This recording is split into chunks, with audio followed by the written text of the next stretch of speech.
Hello, my name is Jasmine Perry, and this is my video for my midterm. So, let's start off with question one. So, question one says, in Huck's rap, Steve Mittens written in the following in his chapter titled Inventing the Middle Class Child. Images of a childhood past and young people's moves. Oh, sorry, I'm gonna read that over. Images of a childhood past in which young people move seamlessly towards adulthood are invariably misleading, but for no period is this mistaken than the early 19th centuries when the pathways to adulthood were exceedingly uncertain. Okay, so at first I did not understand what this quote meant, so I'm honestly just going off a whim of what I feel. I feel like what he's saying is that basically, you know, back then kids were like 16, 17, not even 16, 17, but like 12, 13, 14, and so on, you know, leaving school and dropping out of school because their parents went through certain situations. It's like they basically had to grow up at a young age because they were forced to. It wasn't like they had a choice. I feel like now in today's time, they somewhat have a choice now where, they're obligated or they have to go to school at 12, 13, 14, 15.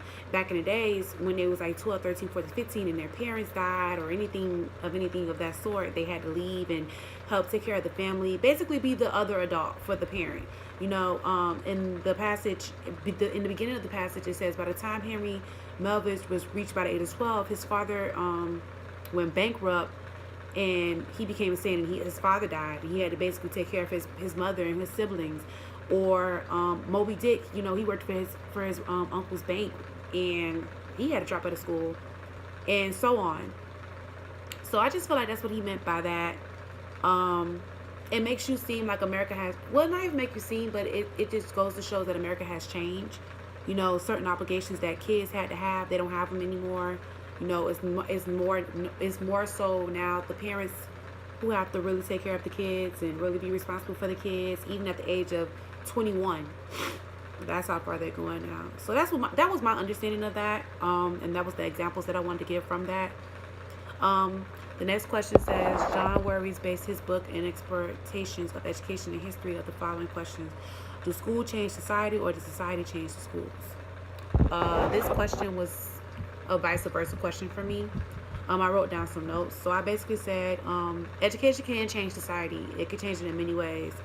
It can change it through economic growth, by increasing invoices, product, and in human capital.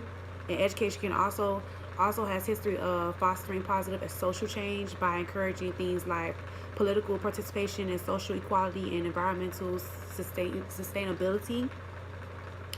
One of the most important benefits of education is how it improves personal lives and helps societies run smoothly. We get to live longer and fuller and happier lives as we learn and knowledgeable individuals. The things that we learn in education, we can take through society, and we can grow as one and evolve with the next generation, and so on and so on. But I do feel like society can change school. I mean, not society can change school. I feel like sometimes school does have some kind of a negative effect on the society too, because they make it seem like if you don't have certain degrees, you can't do this, that, and the third, or if you don't have the qualities for this, then you can't do that. And it just go to show, like, sometimes it's not always based on education. Sometimes it's based off your creativity. Michael Jackson, Michael Jordan, Beyonce, people who don't have college degrees, still became somebody and successful. So I don't really think education really justify who you are. It helps during life, but I don't think it justifies who you are. And that just go to show, education can really take you far. It can take you to different ventures. I feel like education can take you to different ventures if you want to be a nurse, a doctor, a lawyer. But as far as like want to be anything else in life, I think you don't have to go to school for that. I feel like you can base it off your talents. I know the third part of the video you're supposed to address what stood out to me in the course. I feel like what stood out to me in the course was when we talked about the Ken Robinson statement questioning the way the public system is designed.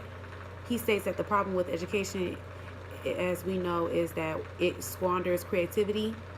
which what I just basically said, people based off education, they don't